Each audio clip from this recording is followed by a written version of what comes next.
I do so much. I consider myself, people ask me what I do. I tell them I'm an anthropologist before I tell them I'm a bioarchaeologist, right? Most anthropologists want to understand the human condition. They want to understand what it means to be human. And usually they want to understand that within a particular cultural context. And for archaeologists, we want to understand that at a particular historic or prehistoric juncture in time. But I have more recently wondered about what it means to be human at a species level, right? Homo sapiens, in a moment in time that where we and the planet and non-human species are being so dramatically impacted by the anthropogenic changes that humans have wrought on the planet.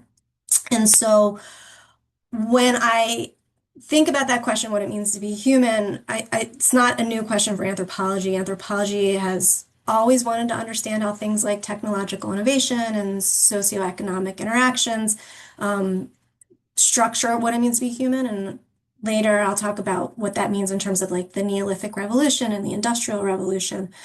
But I wanted to think about it in terms of the present and try and figure out how archaeology could help us understand that. So I focus on plastics in the 21st century, although plastics, as I'll talk about in a sec, are invented in the beginning of the 20th century, and how they are similar to other substances that humans have used, but also how they're very different from other substances humans have used. And by that, I mean things like bone or stone or clay or metal or glass. There's something going on that's very distinctive about them. And I'm interested in those shared attributes and those distinct attributes and what they say about our humanness and what they say about our interactions with the non-human and environments and how all that changes over time and what the future implications are, like what a future archaeology looks like in terms of plastics. And so I did not share my slides, so it probably would be useful to share my slides so I could give you guys some visual images. Can everyone see? Okay. I get to use the new logo, so thank you for that, and did my color scheme around it, which also goes nicely with the University of Miami colors.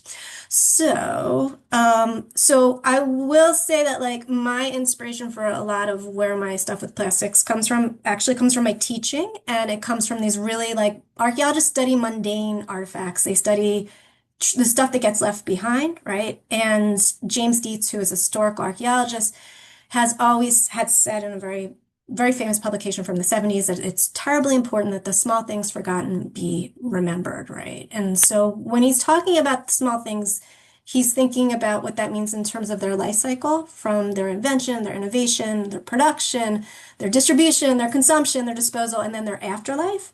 And he's also saying what that very small thing can then tell us about much bigger things, like social interactions or political economics or cultural values. And so for me, the thing that kind of was my gateway into thinking about plastics were these dental floss picks, which you can see like in the top corner. I like see these everywhere in places that they should not be. And now that I've pointed them out to you, you will see them everywhere. And so if you see them, take a picture and send it to me. I love them, right? Well, I don't love them, but like intellectually, they're awesome to think with. But also, small things forgotten can be just about anything that you see on the ground, right? Red Solo cups and plastic bags and Starbucks cups and those little bread clips, right? Or cigarette butts, right? Like plastic is so ubiquitous that I think we're almost inert to it and almost it's made invisible unless something like an archaeological analysis visibilizes it. So in my work, I have tried to do this, and it's an ongoing work. So the data that I've collected, I use a bunch of different resources. I go to archives. I conduct these contemporary archaeological analyses, and I more recently have started doing some ethnographic, ethnoarchaeological work. And that's kind of the framework for thinking through this. And so I kind of want to walk you through some of the things I've done. If I go overly long, I'm more than happy to open it up to discussion too. So like Maddie, just yell at me if I could talk about plastics all day, which is amazing and also crazy depressing. There's hope and despair in talking about plastics, right? Yeah, So I will, I'll jump in at like 15 minutes and see if there's more question. If there's questions, otherwise we can keep going. perfect. Thank you. All right, so I'm gonna start here with the story of plastics, and this is actually invention. And this is Leo Baekeland. He is the entrepreneur chemist, is how I always see him cited, who is credited with inventing the very first synthetic plastic polymer. And He is from Belgium originally. He becomes a naturalized American citizen. He gets very wealthy before he invents plastic because in 1893 he invents something called Velox, which is photographic paper that he then sells to Eastman Kodak. And based on the money he gets from Eastman Kodak, which today would be like $30 million, I think, if you do the shift, he buys an estate called Snug Rock in Yonkers, New York, and he sets up a lab there. And at his lab, he begins to try and play around and create a synthetic plastic polymer that is going to be a replacement for billiard balls and resin, actually, because there's been so much poaching of elephants. This is the early 1900s, right? There's so much poaching of elephants for their tusks to make billiards balls that it's becoming an issue, and they're trying to find something that they can replace billiards balls. So people are kind of racing to do this. And this, the image that you're looking at is one of his journals. He was a prolific journal writer. All of his stuff is accessible through the National Museum of American History. A lot of his journals have been digitized. And I like the passage that's boxed in here is very specific because this is like the moment that he has realized this idea of discovery, right? So this dates to June 18th, 19th, 20th, 21st in 1907. And I'm just to read it for you because it's kind of chicken scratchy.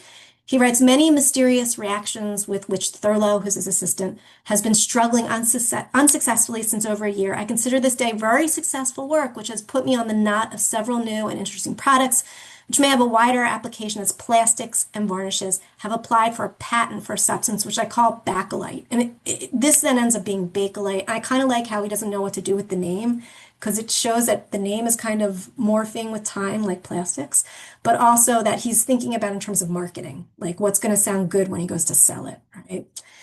Plastics at this point in time is basically phenyl and formaldehyde that he pressurizes in this thing called a bakelizer, which is also at the National Museum of American History.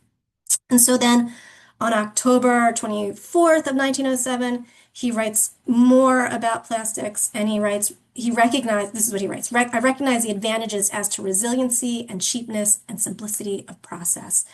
And so very early on, you're getting this idea of plastics as something that is durable, something that's low cost, and something that has the potential for mass production, like mass producibility.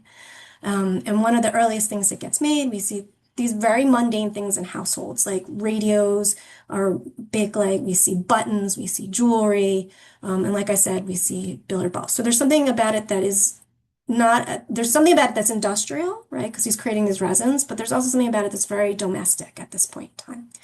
And this makes him really, really wealthy, right? Very wealthy. And like like lots of wealthy people, he ends up he buys a house in Coconut Grove.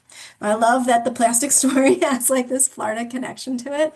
The bottom is an image. The photograph is from the Miami Herald of the house that he buys, and the top is a cutout from the New York Times talking about this real estate venture that he embarks on. The history of the house is super interesting. He buys it from the widow of William Jennings Bryan, who was the lawyer and presidential candidate who argued the Scopes monkey trials. And after he dies, his widow sells it to Bakeland. In May of 1927, and the house, which was originally called Marymount, the Bakelands rechristened the Anchorage, right? And it's 5 acres. It extends from Biscayne Bay to what is now Main Highway. I'm sure you probably have all driven past this. This is what it looks like today. You can see the Anchorage on one of the pillars and Anchorage Way on the other pillar. And today the house is no longer there, but it contains 5 lots. What's so interesting about this is that this is an area now where other wealthy tech entrepreneurs have purchased property, including Larry Page, who is one of the owners of Google, and he bought a house there for $101.5 million like 6 months ago, something very recent. Why that's important is because at the end of this, when I begin to think about the idea of a synthetic revolution and what that means, all of these guys kind of converge, right? But this is what it looks like today. Apparently, you can't drive down it anymore because the people are rich enough that they have security there now. So, but when Bakeland's living there in the 20s, 30s, and 40s, one of his besties ends up being David Fairchild. And so you can see this is the owners of all these houses along the bay in the Grove. And the blue arrow at the top is where Bakeland's house was, the Anchorage was, and the one at the bottom is where Fairchild's was. And Bakeland is very good friends with Fairchild as he's doing all of this collecting throughout the world of all of these plants that then are going to end up, most of which end up at Fairchild, the tropical gardens. And the reason why I think these guys get along so well is because they they have some things in common that I've discovered in the archives. The first is that they're really concerned with how their scientific work is the legacy of that scientific work and what that means generations forward after they die. The other thing that is a little bit darker is that they're both eugenicists. They both believe in breeding more desirable people and breeding out undesirable people, which is a much darker component of both of these men. And then something that I think we can regard with a little bit more ambivalence is that they both introduce a scientific entity that has been beneficial, but also has created these entanglements and has been quite invasive, right? So a lot of the stuff that Fairchild is collecting, we now know are these like tremendously invasive plants that have kind of done a number on South Florida's indigenous plants, right? So complicated legacies. I don't think they're angels or villains. I think that these are complicated human beings, right? So Bakeland, I think, from what I can tell, really did not anticipate any of the unintended consequences that were going to happen with plastics, right? In fact, I think most of the consequences that happen after he dies. So he dies in 1944, and one of the reasons that plastics becomes so accelerated in the production and so proliferates in the different types is because of these war efforts that we see happening in the 40s. Plastics changes is a game changer for how war gets waged. And in once the war ends, we see what's called the Great Acceleration happen, not just with plastics, but with pretty much anything, the way the planet gets terraformed in general. Um, but one of the earliest producers of plastics you can see here is Dow Chemical. This is an advert from 1944, and you'll notice all the way at the bottom, I hope you can see this, it says, indispensable to industry and victory, because plastics is really helping the war effort at this time, right? Um, but what ends up happening after the war is that there's a glut of plastics and they don't know what to do with any of it. And so these companies start to pivot to think about how plastics can be introduced into the home. And so you can see the other component of this down here, right there, it says Dow plastics include styron, saran film, ethosil, and ethicell sheeting. Styron is what ends up becoming polystyrene, right? Styrofoam. And when these plastics are brought into the house, what ends up happening is that the companies that make them start marketing with the idea not of durability, but disposability. So there's a shift in the kinds of narratives around plastics, right? They're important not because of their resilience or their the long lasting aspects, but because they can be disposed. And so a lot of the marketing strategies around plastics start to shift, not just with Dow, but with all the other companies that are producing them. I like this ad in particular because if you can see here, it's got an archaeological framework to it, right? Like the individuals at the top have these kinds of ancient Mesoamerican iconography characteristics, and they're making pots. So the one individual is holding the pot, wearing like kind of like pre-Columbian Maya clothing. The other individual, I don't know if you can see this, is like open air firing a pot. It's like so not a closed kiln, but an open like this just fire to make pots. But underneath that, you see like this elegant woman. This is supposed to be the modern aspect, not the ancient. She's, in a dress, evening gown, and she's got her phone, and there's a plane above her, and there's a refrigerator, and it's just these kinds of aspects of things that plastics has enabled, right? And so, and the text kind of reiterates those ideas. So there's something here that speaks to the modernity of plastics. And Dow also was really gifted in this marketing. And one of the other things that I think is important is how they're representing this culturally, right? That's something about very American about plastics. Plastics is as American as apple pie, right? Is the images that we begin to see. And again, this is a strategy used by Dow, but they're very they're representative of what other companies are doing. Also, DuPont, for instance, is doing this kind of stuff too. So in the mid 20th century, when these are coming out, we begin to see plastics as having this kind of American cultural identity and cultural values. Now, as the 20th century unfolds, plastic starts to have a global reach, right? And I don't know if we can say that what's happening now with plastics is American, but I think to track it, that narrative is really important. And what we see with synthetic plastic polymers is just a definition of it, is now that they're made from petroleum and chemicals, and the chemicals are additives that are used to enhance their material attributes like their flexibility or their color or their strength, right? And so like 98, almost 99% of all plastics are made out of petrochemicals, right? Dow remains one of the biggest producers of plastics, but we also see other petrochemical companies, ExxonMobil, Aramco, which is this one from Saudi Arabia, Sinopec, which is from China, right? Lyndon Basil, which I believe is British, but I could be mistaken about that. That then begin to produce plastics in a global way, right? So I think that there's two things that we can take away from seeing a mesh plastics is in the petrochemical or the fossil fuel industry, right? The first is that, right, and I'll go here, with the promise of renewable energy, these corporations see the production of virgin plastics as an alternative area for economic growth, right? And this is a report that BP issued a year ago, so it's very current.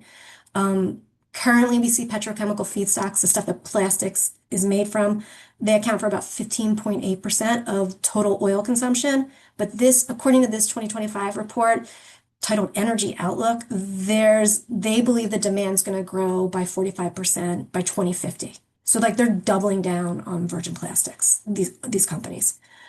And then I think the other thing that we can take away from the relationship that plastics have to the fossil fuel industry is that throughout their life cycle, not just their production, but their consumption and their disposal, they contribute to greenhouse gas emission.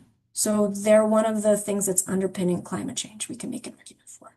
So as of 2019, plastic production accounted for about 5.3% of the total greenhouse gas emissions that were out there.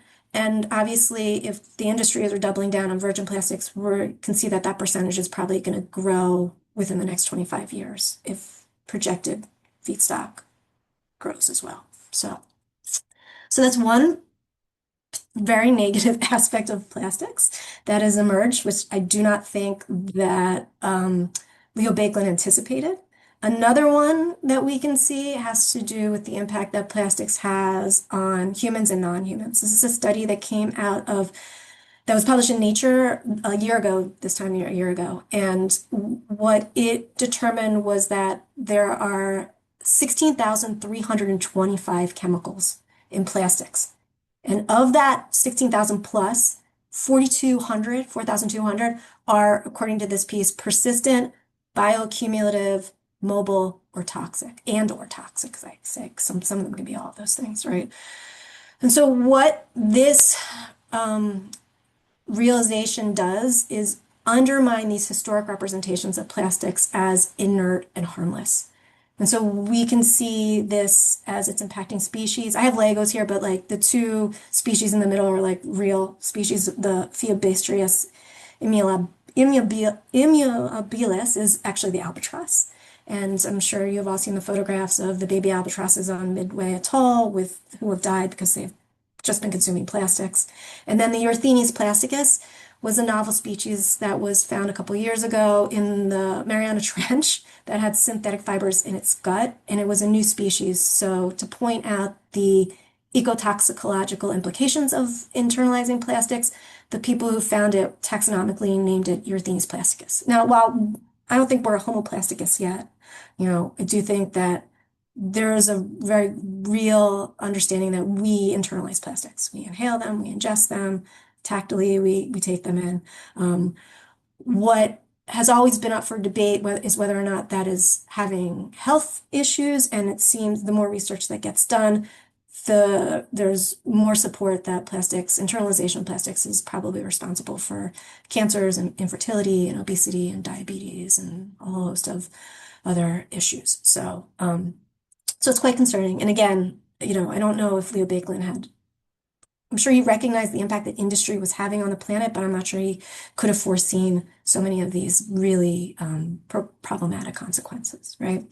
So when I look at this stuff archaeologically, I want to bring two key concepts When I teach Can my I intro. interrupt you quickly? Yeah, of I think, course. Jay, do you have your hand up? Do you want to ask a question about something she just covered? Yes, thank you so much. I just wanted to ask a quick question. If you could repeat the statistic you said throughout the life cycle of plastics, they're contributing to greenhouse gases, 5.3% of total greenhouse gas emissions. You said a year. Was it they were contributing in just 2015 or since 2015? This I was was just curious about that. as of 2019. So like As a, and if you want to get the more recent statistics, the CIEL, CIEL, the Center for International Environmental, I think it's law, I want to say. Like they have, yeah, it is. They have really good kinds of briefings that synthesize a lot of that. So like 2019 is an old number. The pandemic changed everything because our plastic consumption went up through the roof, but like something weird happened with our greenhouse gas So, I would probably go and try and find the more recent numbers, but that 2025 BP report is probably some of the most recent stuff. thank you. I appreciate You're it. welcome. All right. Thank you. I don't know if anybody has any other questions before I roll along. Because I can't see. I mean, I can scroll down, but I can't see. Nothing in the chat. I'll keep my eyes on. Yeah, if you guys want to raise your hands, as things come up, I'll pause when there's a good pausing point and Yeah. we can ask them live. Okay. So, as an archaeologist, when I teach this stuff, I stick to the basic concepts of archaeology. The two that I like to talk about with students are typology and taphonomy. I'm not sure if you're all familiar. So typology is this practice that archaeologists have of classifying artifacts and features and ecofacts into distinct categories or types that are based on shared attributes, right? And so when we look at these small things forgotten, we can look at them typologically speaking. So here we have something like a milk container, right? That would be the type. And when a milk container rolls out initially, it's made out of a cow originally, but like then it's made out of glass, right? And then from glass, we see in 1915 this kind of paperboard box that gets patented. So you can see the patent in there. And then what happens is that paperboard box gets coated in wax in the 40s, in the 1940s. And then what happens is that carton eventually gets a plastic liner in it, which is what we now see gets served to pretty much every kid who gets public lunch in Miami-Dade's public school systems, which is the blocks at the bottom. And these don't biodegrade in the same way as previous things would, or even like glass. They don't taphonomically break down. I'm going to talk about taphonomy in a second in the same way. So like the image in the center is actually what happens when you throw one of these boredom milk containers with plastic liners into a composter and let it sit for a while, right? Like the cardboard in there will biodegrade, but you're left with this kind of plastic liner. And so when that stuff ends up in the soil, it then has all of these dramatic repercussions for soil retention of water and then the chemicals that leach out, etc. Right? So typology, I think, is one of the good ways to start. What am I looking at? What are its attributes? What's it made out of? How big is it? What colors are involved in it? Right? The other aspect that I just alluded to is the idea of taphonomy. And this is understanding archaeologically the process of degradation, right? And that can be degradation of organic or inorganic materials, right? So like metals, for instance, we like to understand how they rust or they degrade, right? Plastics does not biodegrade. And just to give you a definition of it, and this is like a very simplistic definition because it's really hard to pin something down, but basically biodegradation is the breakdown of matter by living organisms, they can be bacteria, they can be fungi, into simpler, non-toxic substances through metabolic activities, and usually there's a time frame on that. It's usually about a year. Other types of degradation, we see physical degradation, and this is when we see structural changes like cracking or flaking or embrittlement.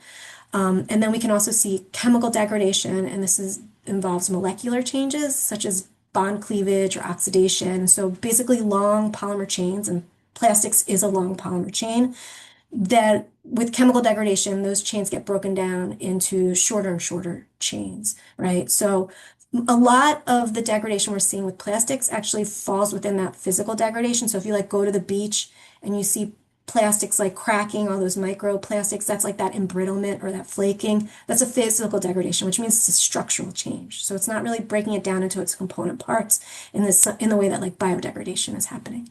And all these types of degradation are contingent on the environmental conditions. So if things are wet, or if there's a lot of if there's no oxygen, if it's in an anoxic environment, preservation is better. If we have microorganisms, if the soil is acidic, or if the temperatures are really high, right? Like, and also if there's, I don't have it on here, but if there's like sunshine, if there's light, right? So photodegradation, for instance, is a physical type of degradation where plastics, because of the sunlight and maybe like the salt water that they're in, they break down into microplastics much faster. But it's just a structural change, right? So taphonomy helps us understand something about site formation processes, how sites accumulate, or how the archaeological record is formed, right? And archaeologically, the person who did a lot of this pioneering work is this guy named Bill Rathje. And in the 70s, he started excavating landfills. This one is Fresh Kills landfill, was it, at the time when he excavated it in the 80s, it closed down in 2001, was the biggest landfill in the world. It was 2,200 acres. It had like 4 mounds that ranged in height from 95 to 225 feet. And it was in Staten Island. So it was kind of invisibilizing a lot of the trash of New York City. One of the things that you'll notice about this picture of Rathje is that all of the stuff that's surrounding him is made out of plastics, pretty much plastic bags that then have plastics, artifacts in them, right? What Rathje's research found about taphonomy and site formation processes and typology was that like basically nothing decomposes in a landfill because you've created an environment where there's no oxygen and there's no sunlight, and so things preserve really well. And I'm not just talking about like plastics, like he would find newspapers from like the 40s that look like they were in pristine condition. Hot dogs he would find. I mean, he would find, like, I don't know if a hot dog is organic, but he would find, vegetable cuttings, so he was finding organic and inorganic. And the other thing that he was finding out had like an ethno-archaeological component to his work, like this idea of we can look at modern things to understand people's behaviors and their practices and their activities. And what he was finding was that there was a really big disconnect between what people were saying about their trash habits, the stuff they were throwing away, and what they were actually disposing of in the garbage. And so I think that aside from the archaeological component, the archival and the archaeological component, when we study plastics, there's a really important ethnographic component to this because basically what is getting said, right, by people or in advertisements by corporations, right? We need to kind of ground truth that and figure out what is actually matching up with what people are doing. So what people are saying and how that links to what people are doing, right? And so the way that we can get at that, in addition to like excavating landfills, we can like do participant observation and go someplace and observe. We can do interviews, one-on-one interviews. We can do surveys. I hope everyone filled out the survey that went out to you, because like that is really important information about what people are saying they're doing, and then we can figure out what they're doing and how those things match up. So I don't know. Any questions? Okay. So, like I said, a lot of my research has grown out of my teaching. And when I teach on it, these are some of the basic concepts, taphonomy, typology. I talk about Rathje, I talk about contemporary archaeology that I present to students as a way in to think about plastics.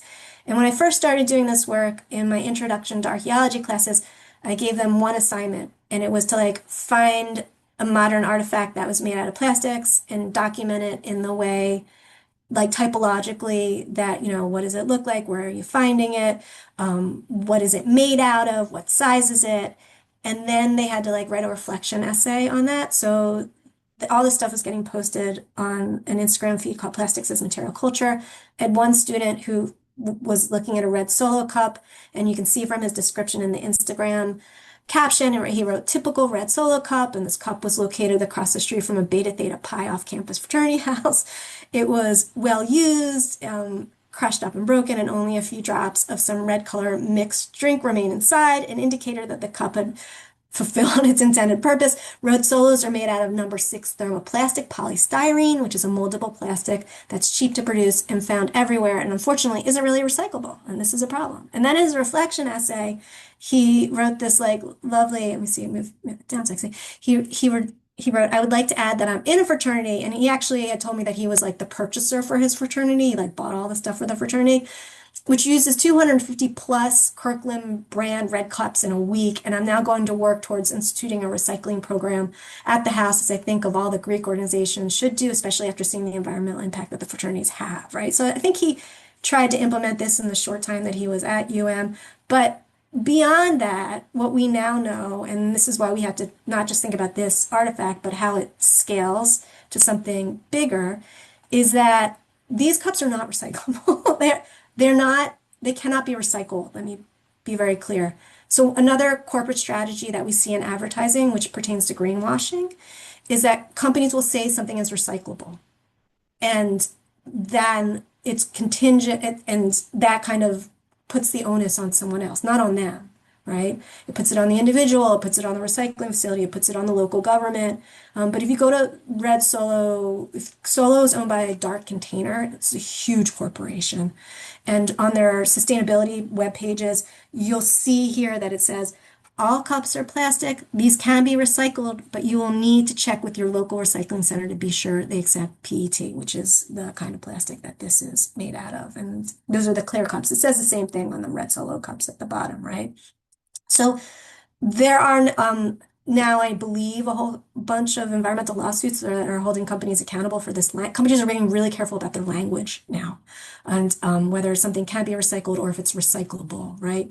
Number sixes cannot, to the best of my knowledge, number sixes cannot be recycled in Miami. There's no facilities that can recycle them. So all of this stuff is just getting trashed, right? So with this activity, it made me think that it'd be useful to bring students into the fold and create like a whole class around it. So I now teach a whole class on the archaeology of plastics, and the students are tasked not with just one assignment, but they have to pick an artifact that they obsess over, because like I obsess over these flossers. And then they follow that through the whole semester, and they track the life cycle of it, right? From invention to afterlife. They do a lot of very deep research on it, and they do a final project on it. And I mean, this is just some of the items that they find out and about in nature that are pretty ubiquitous and pretty mundane. And in addition to this project, and I will say I've also done this project with little kids at South Point Elementary as a pilot project that was part of their IB stuff. And it involved six different interventions throughout the spring semester of last year. One of which was them creating these like narratives and scripts, because storytelling is really useful when it comes to this.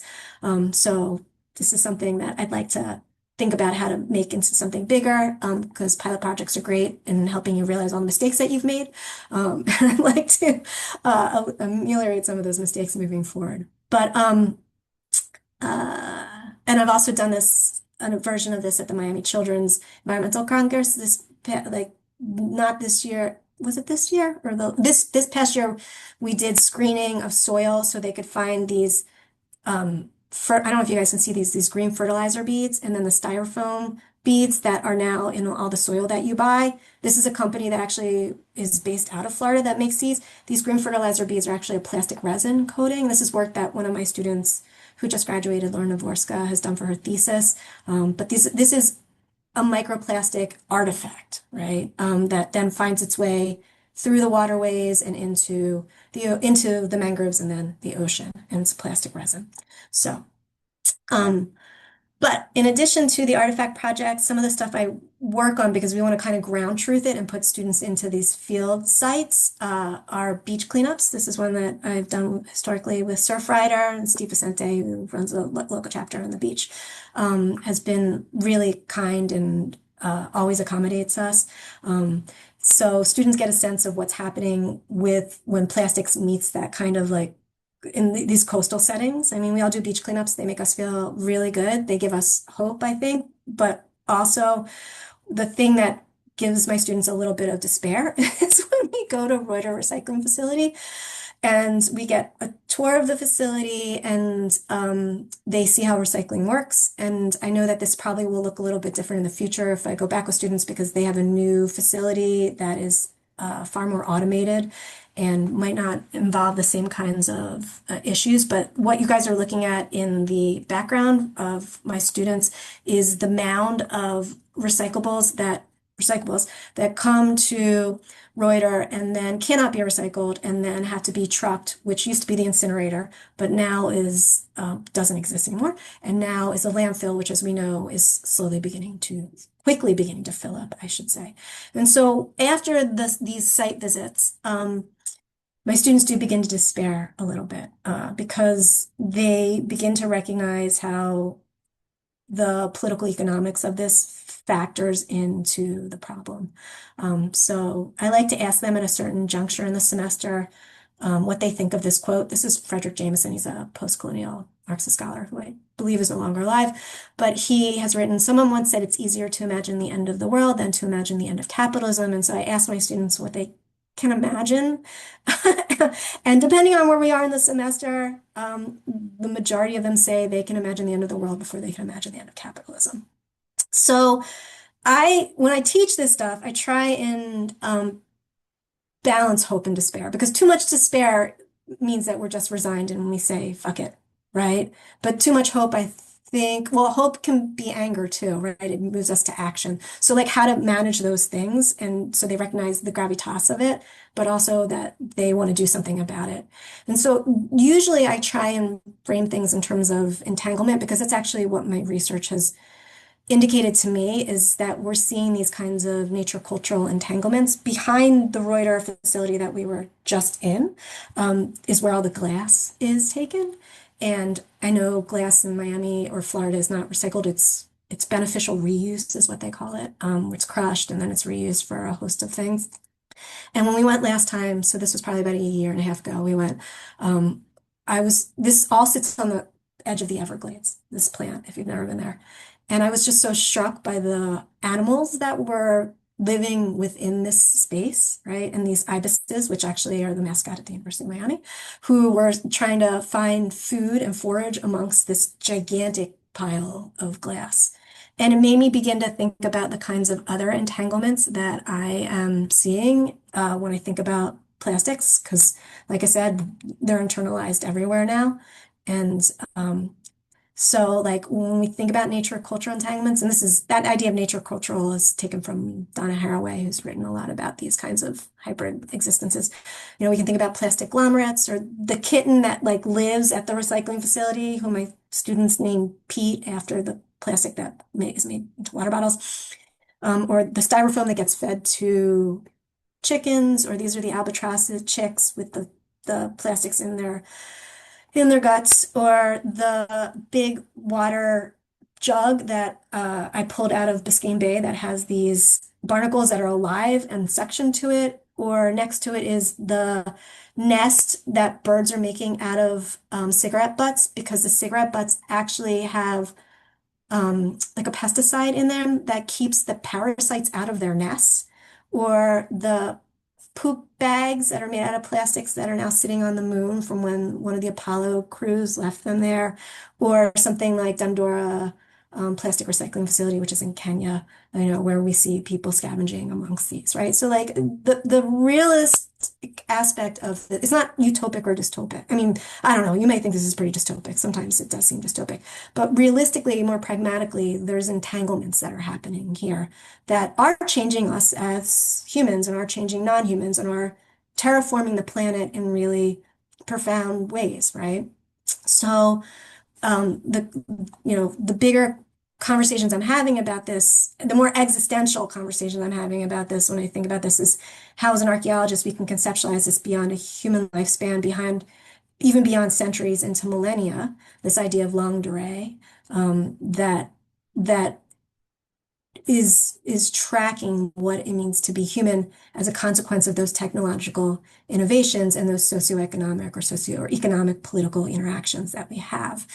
And a lot of this comes from a Marxist archaeologist who was living in the first part of the 20th century, around the same time that Baekeland was living, named Vera Gordon Childe, and he's the guy who coined the word Neolithic Revolution. But he was basing that idea on the Industrial Revolution that he was witnessing in Britain, or that he wasn't witnessing, but having read a lot of Karl Marx, that Karl Marx was witnessing and reacting to.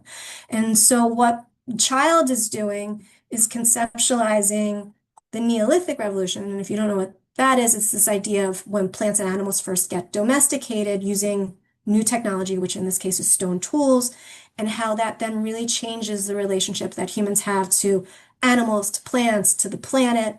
Because on the heels of the Neolithic Revolution, we see the urban revolution when people start living in these close environments and they're sedentary, and that changes social relationships. It changes epidemiological kinds of interactions. We see species jumping other species, like the closer you live with animals, for instance.